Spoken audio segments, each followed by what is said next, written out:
அன்பார்ந்த உறவுகளுக்கு வணக்கம். இந்த நாள் நல்ல அமைய வாழ்த்துக்கள். நாம் தினந்தோறும் நிறைய விஷயங்களை பார்க்குறோம். நல்ல விஷயங்களாக இருக்கலாம், கெட்ட விஷயங்களாக இருக்கலாம். அதுலேயும் வாகன விபத்து, துஷ்பிரயோகங்கள், கொலைகள் இப்படி பார்க்கும் இது அதிகமாக சிறுவர்களை குறிப்பிட்ட இளம் பிள்ளைகளுக்கான பிரச்சனைக்கு அதிகமாக இருக்குது. அதில் அதிகமாக சொல்லப்போனால் இந்த வாகன விபத்துக்கள், அதுலேயும் முக்கியமாக இந்த பைக் ஆக்சிடென்ட் அப்படிங்கல நிறைய இளம் பிள்ளைகள், இளம் மாணவர்கள், இளம் பசங்க அதிகமான விபத்தில் இறந்து போகிறது இன்றைக்கி அதிக அளவாக நடந்துகிட்ருக்குது. நம்மளும் தொடர்ந்து பார்த்துட்ருக்குறோம். அடுத்து அதை கடந்து போயிடும். நீ பார்த்து கடந்து போகிற தவிர ஒரு வழியில் காரணம். ஏன்னா தொடர்ந்து அடுத்தடுத்து நடக்கும்போது நாமளும் என்ன செய்ய அடுத்தடுத்து போய்கிட்டு இருக்கிற மாதிரி நம்ம கடந்து போய்கிட்டு தான் உண்மை. அந்த நான் நினைக்கும் போது ரொம்ப வேதனை, ரொம்ப கவலையாக இருக்குது. அதே மாதிரிக்க நேற்றைய தினம் கண்டி திகன் அப்படிங்கிற பிரதேசம் நடந்த ஒரு விபத்துன்னு உங்கள் எல்லாருக்குமே தெரியும், எல்லாரும் பார்த்துட்ருப்பீங்க.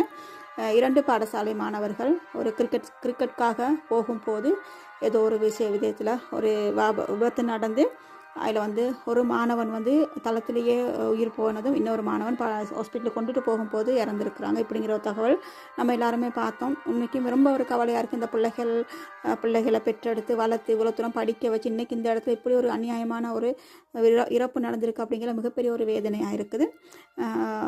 இதில் பார்த்தீங்கன்னு சொல்லி ஒரு மாணவனோட அம்மா வெளிநாட்டில் அப்படிங்கிற அது இன்னும் மிகப்பெரிய ஒரு வழியை தருது. என்கிட்ட இன்றைக்கி வெளிநாட்டில் ஒரு தாய் தன்னோட பிள்ளைகளுக்காக சொல்லனா துயரங்கள் அனுபவித்து தான் ஒவ்வொரு தாய் வெளிநாட்டில் வாழ்ந்துட்டுருக்காங்க. அப்படி இருந்தும் தன்னோட பிள்ளைகளை படிக்க வைக்கணும், தன்னோட பிள்ளைகளுக்கு வேணுங்கிறதெல்லாம் வாங்கி கொடுக்கணும், பிள்ளைகள் நல்லா இருக்கணும்னு தான் இன்றைக்கி நிறைய தாய்மார் இன்றைக்கி வெளிநாட்டில் கஷ்டப்படுறாங்க.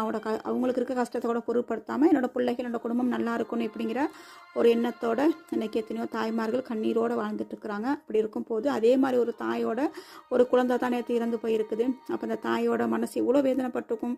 பிள்ளைக்காக உழைக்க இன்றைக்கி இந்த பிள்ளைக்கு இப்படி ஒரு இக்கட்டான இப்படி ஒரு சோகமான ஒரு சம்பவம் நடந்துருச்சு அப்படிங்கல அது மிகப்பெரிய ஒரு வலி வேதனையும் தரும். எனவே இந்த மாதிரி நிறைய நடக்குது. தாய் வெளிநாட்டுக்கு போனவர் நிறைய பெண் பிள்ளைகளாக இருக்க, ஆண் பிள்ளைகள் நிறைய சம்பவங்கள் நடந்துக்கிட்டு தான் இருக்கு. நாமளும் தொடர்ந்து பார்த்துக்கிட்டு தான் இருக்கிறோம்.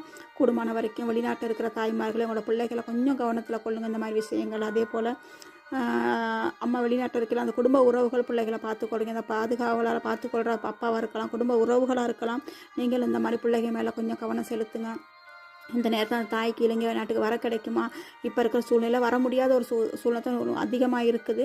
ஏன்னா அவங்க எல்லாருக்கும் தெரியும், யுத்தம் அப்படிங்கிற ஒரு பிரச்சனை போய்கிட்டு இருக்கா. வந்து கொள்ள முடியாத ஒரு சூழ்நிலை இருக்கும் போது அந்த தாயோட மனசு, அந்த தாயோட துடிப்பு, அந்த தாயோட வேதனையை என்னென்னு சொல்கிறதுனே எனக்கு தெரியலை. இருந்தாலும் ஒரு தாய் வெளிநாட்டில் நானும் வாழ்ந்துக்கிட்டு எனக்கும் பிள்ளைகள் இருக்காங்க அப்படிங்கிற ஒரு விஷயத்தில் அந்த விஷயத்தை நான் முன்வைக்கிறேன். ஏன்னா கூடுமான வரைக்கும் அன்பார்ந்த உறவுகளை, அன்பார்ந்த பெற்றோர்களை, அன்பார்ந்த பிள்ளைகளை, குடும்பத்தை யோசிங்க, பெற்றோர்களை யோசிங்க. உங்களை வளர்க்குறதுக்காக பெற்றோர் எவ்வளோ கஷ்டப்படுறாங்க. அதே போல் நாடு கடந்து உழைக்கிறது அப்படிங்கிற ஒரு சாதாரண விஷயம் கிடையாது. அதோட வலி வேதனைக்கு சொல்கிறதுக்கு வார்த்தைகளே இல்லை அப்படின்னு சொல்லலாம்.